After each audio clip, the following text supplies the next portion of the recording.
Hello friends, Bharati చెప్పే కథలకు స్వాగతం అండి. ఈ కథ పేరు మంత్రశక్తులు. శరభయ్య అనే మాంత్రికుడు సూర్యోదయం వేళ నదిలో శుచిగా స్నానం చేసి నది ఒడ్డున ఉన్న ఒక పెద్ద ఊడల మర్రి కింద పూజ ముగించుకొని బయలుదేరిపోతుండగా అక్కడికి ఒక వ్యక్తి వచ్చాడు. అతడి వేషధారణను బట్టి ఎవరైనా ఇట్టే అతడు మాంత్రికుడని ఊహించుకుంటారు. శరభయ్య అతడి ముఖం కేసి ఆశ్చర్యపోతూ తేరుపారా చూసేంతలో ఆ వచ్చినవాడు, శరభయ్య అనే మంత్రాలు నేర్చిన వాడివి నువ్వే కదా అని అడిగాడు. ఆ ప్రశ్నకు శరభయ్య కోపం తెచ్చుకొని, మంత్రాలు నేర్వడం కాదు, మంత్రశాస్త్రాన్ని అపోసన పట్టిన వాణ్ణి. నేను మహామాంత్రిక శక్తులు కలవాడిని అన్న సంగతి ఈ రాజ్యంలో చాలా మందికి తెలుసు అన్నాడు. అలాగా, నేనీ పొరుగు రాజ్యం వాణ్ణి, మహాద్భుత శక్తులు సాధించిన మంత్రవేత్తనని ఆ రాజ్యంలో ప్రతి ఒక్కరికి తెలుసు. నా పేరు దేవయ్య అన్నాడా వ్యక్తి. ఒకే కాలంలో ఇద్దరు సమాన శక్తివంతులైన మాంత్రికులుండడం అసంభవం అన్నాడు శరభయ్య. ఆ మాట నిజం. నువ్వు నాకంటే ఎక్కువ అద్భుత శక్తులు కలవాడివని రుజువు చేయగలవా అని ప్రశ్నించాడు దేవయ్య. చెయ్యగలను. నేను తలుచుకుంటే తాగడానికి నీరు లేకుండా ప్రజలను మలమల మార్చేయగలను అన్నాడు శరభయ్య. నేను క్షణాల మీద నీరు పుట్టించి ఆ ప్రజల ప్రాణాలు కాపాడగలను అన్నాడు దేవయ్య. ఆ జవాబుకు శరభయ్య పౌరుషపడి, నేనేనా తీసిపోయినది, గడ్డి పరక కూడా మొలవని బీడుల్ని సుక్షేత్రాలను చెయ్యగలను అన్నాడు. ఓస్ అంతే కదా, నేను వాటిని క్షణంలో బుగ్గి చేసేయగలను అన్నాడు దేవయ్య. శరభయ్య విసుగుపడుతూ, ఇన్ని మాటలెందుకు, నా అద్భుత శక్తుల్లో నీకు నమ్మకం కలిగించడానికి ఏం చెయ్యాలో చెప్పు, ఆ క్షణంలోనే నా శక్తి నిరూపిస్తాను అన్నాడు. దేవయ్య తాపీగా, నువ్వు నిజంగా అంత గొప్ప మంత్రగాడివైతే దీర్ఘ వ్యాధులతో బాధపడే వాళ్లకు నీ మంత్రశక్తితో త్వరగా స్వస్థత కలిగించగలవా అని అడిగాడు. శరభయ్య వెంటనే స్వస్థత కలిగించగలను అన్నాడు. నీరు సృష్టించగలవా అన్నాడు దేవయ్య. శరభయ్య ఆ పని చేయగలనంటూ తల ఊపాడు. దేవయ్య ఒక క్షణం ఆగి, మనుషుల్లో ఎవరు మంచి బుద్ధి కలవాళ్ళో ఎవరు ద్రోహబుద్ధి కలవాళ్ళో ఎంచి చెప్పగలవా అని అడిగాడు. శరభయ్య అదీ చేయగలనంటూ తల ఊపాడు. అప్పుడు దేవయ్య, ఎదటివాళ్ళు తమ మనసుల్లో అనుకునేవి సరిగ్గా అంచనా వేసి బయట పెట్టగలవా అన్నాడు. శరభయ్య ఆ పని చేయగలను అని నన్ను ఎన్ని విధాలా పరీక్షిస్తున్నావు కదా, నేను చేస్తానన్న అద్భుతాలు నువ్వు చేయగలవా అని అడిగాడు. ఓ తప్పకుండా అన్నాడు దేవయ్య. ఉత్తి మాటలతో లాభం లేదు, పందెం వేద్దాం అన్నాడు శరభయ్య. ఏమిటా పందెం అన్నాడు దేవయ్య. అది నీకే వదిలేస్తున్నాను, ఎలాంటి పందానికైనా నేను సిద్ధం అన్నాడు శరభయ్య. దేవయ్య ఒక్క క్షణం ఆలోచించి, ఓడినవాడు గెలిచిన వాడికి దాసోహం అనాలి, ఆ తర్వాత మంత్రశక్తుల జోలికి పోకూడదు అన్నాడు. ఈ పందెం నాకిష్టమే అన్నాడు శరభయ్య. అయితే చిన్న షరతు, ముందుగా నీ అద్భుతాలు ప్రదర్శించిన తరువాతే నేను నా అద్భుతాలు ప్రదర్శిస్తాను అన్నాడు దేవయ్య.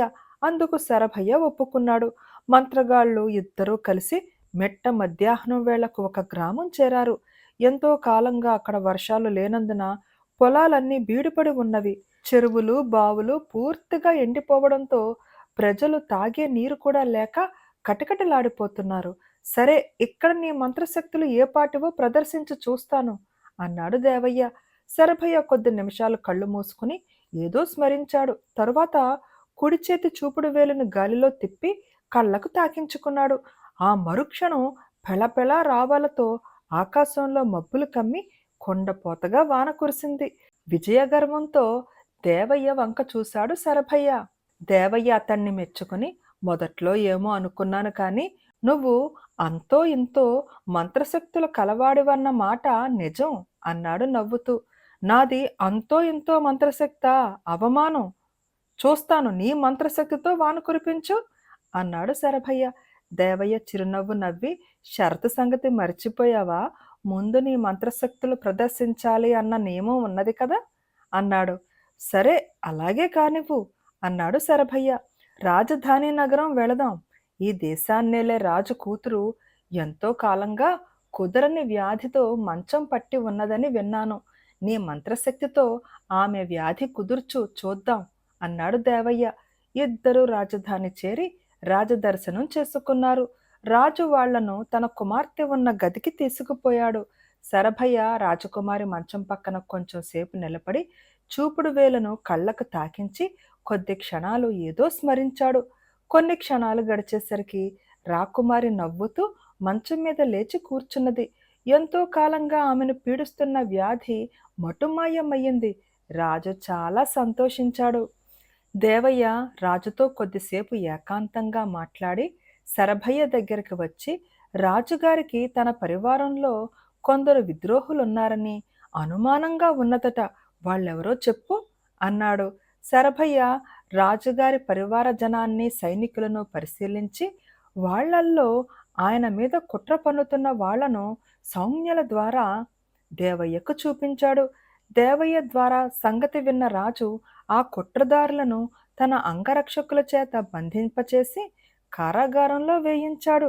తరువాత ఆయన సభ తీరి ఉండగా దేవయ్య శరభయ్య మంత్రశక్తులను గొప్పగా పొగిడి అతడితో, మన షరతు ప్రకారం నువ్వు మరొక్కసారి నీ మంత్రశక్తుల్ని ప్రదర్శించవలసి ఉన్నది.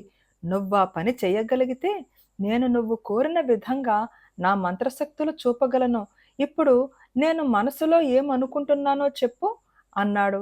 శరభయ్య 2 క్షణాలు కళ్ళు మూసుకుని చూపుడు వేలిని కళ్ళకు తాకించి కళ్ళు తెరుస్తూనే దేవయ్య కేసి రౌద్రంగా చూస్తూ, నీ మనసులో ఏమనుకుంటున్నావో చెప్పమన్నావా?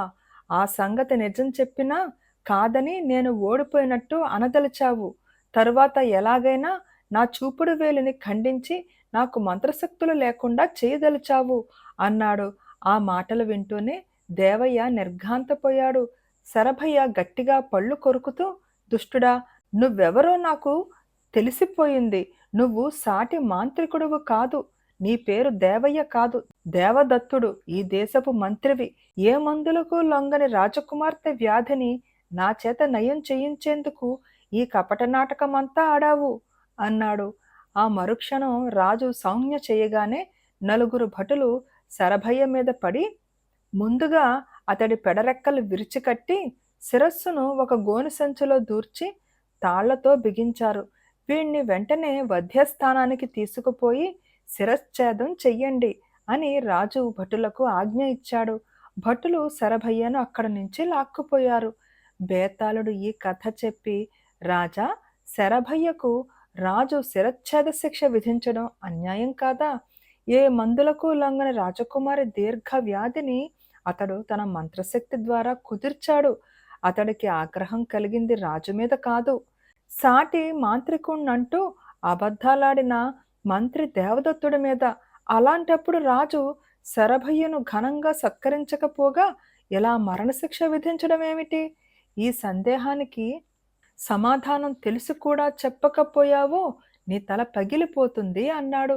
దానికి విక్రమార్కుడు, రాజైన వాడు తన క్షేమం, కుటుంబ క్షేమంతో పాటు దేశ ప్రజల క్షేమం కూడా చూడవలసి ఉంటుంది. శరభయ్యకున్న మంత్రశక్తులు సాటి లేనివి. కావాలనుకుంటే అతడు వాటిని 10 మేలు కోసం, కీడు కోసం కూడా యథేచ్ఛగా ఉపయోగించగలడు. అతడికిప్పటికే మంత్రి పట్ల బాగా శత్రుభావం ఏర్పడింది. మంత్రిని శత్రువుగా భావించిన వాడు రాజును విడిచిపుచ్చుతాడన్న నమ్మకం ఏమీ లేదు. అలాంటి అద్భుత మంత్రశక్తులు ఉన్నవాడు ఏనాటికైనా తప్పకుండా ప్రమాదకారుడు కాగలడు అని గ్రహించడం వల్లనే రాజు శరభయ్యకు శిరచ్ఛేద శిక్ష విధించాడు అని అన్నాడు. రాజుకు ఈ విధంగా మౌనభంగం కలగగానే బేతాళుడు శవంతో సహా మాయమై తిరిగి చెట్టెక్కాడు. ఫ్రెండ్స్, ఈ కథ మీకు నచ్చిందా అండి? కథ నచ్చితే తప్పకుండా లైక్ చేయండి, షేర్ చేయండి అండ్ ప్లీజ్ కామెంట్ కూడా పెట్టండి. మీ కామెంట్స్ నన్ను చాలా ఎంకరేజ్ చేస్తాయండి. And thank you.